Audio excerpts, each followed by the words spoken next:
So it's nearly time to leave the campsite.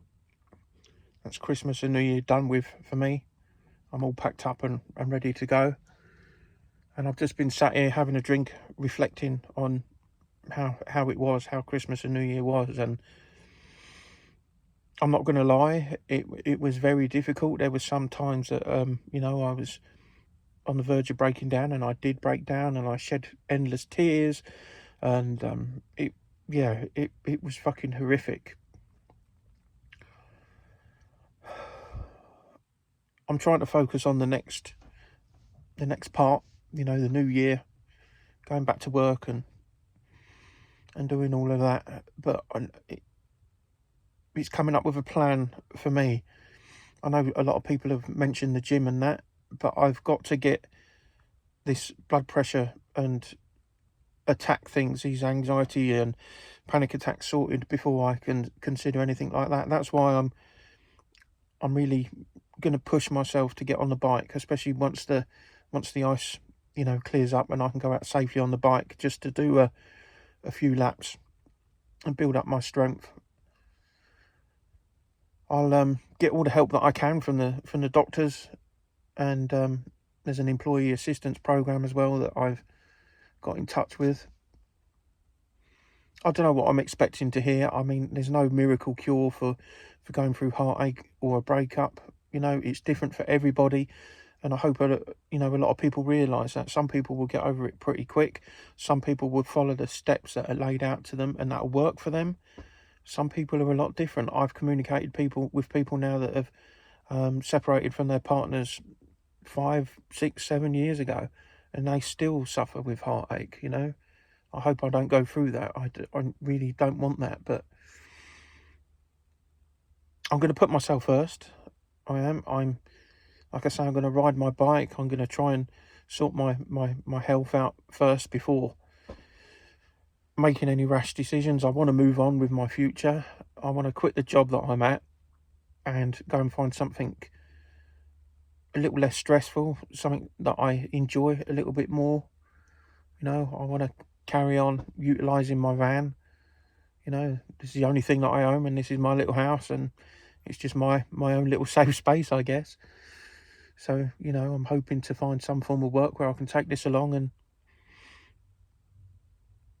sort of live on a bit of land where I work. I hope that makes sense. I hope I'm not babbling on too much here, but like I say, my thoughts and ideas are all over the place at the minute. I didn't want to make any rash decisions right at the beginning, back in October when this happened. But now I've got to push myself forward. And I know it's not going to be easy, And I think the biggest thing is how I felt while we was together. I felt that I was loved and important, and it was nice being in love, wasn't it? It's a good feeling that comes to you. Even if you lived apart like we did for the past few years. But at least I know that I was still wanted, and I miss that. I miss that sort of feeling, having that one important person, that one that you can go to when you've got a problem in your hour of need, and share everything with. Your days out, your happiness, your sadness, everything. Just having that special person to do that with is very, very fulfilling. And before I run out of time here, I will tell you why I felt that way. My mum, when she was alive, and my stepdad, when he was alive, they found each other and they were devoted to each other. And as I was growing up, I realised that I wanted to be like my stepfather. He was devoted to my mum. Yeah, he absolutely, they loved each other. They done everything together. They phoned each other all the time when he was at work and she was at work. They was always in communication. He'd come home from work on a Friday. He was a builder, and he'd say to me, "Mum, pack your knickers, we're going away for the weekend." And I see how happy he made her. When he passed away, I spent a bit of time with my mum, and she was telling me about him and how special he was and how wonderful he was, and they never argued ever. He didn't want that way of life. He just, they were devoted to each other, and I thought that was it. That was what I wanted. That was how I see my future with someone. I wanted to be like him. I wanted to treat my partners like a princess, and I still believe that, you know. But unfortunately, I don't know whether times have changed, or I've changed, or I gave the wrong person this attention. I just don't know. But it's made me question all of my beliefs on love and relationships and marriage now, because honestly, if I ever got into another one, I really would not know what to do. You know, communication was key. I communicated. I was always honest. I don't know. I don't know what more I could have done. I know sometimes things just don't work, but I just don't know. Like I say, a future relationship, I don't know. I don't know what to be. I don't want to be an emotional fucking wreck, because that's going to scare them away, but I don't want to get things wrong, because I don't want to go through this again.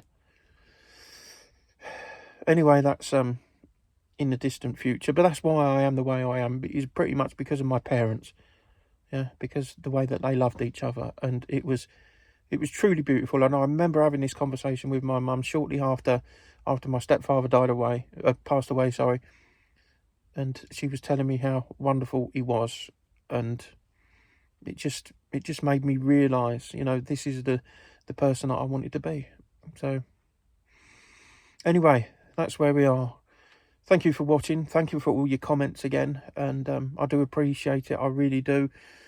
It's nice when people reach out. Yeah, I shall speak to you tomorrow when I return to work. So take care for now.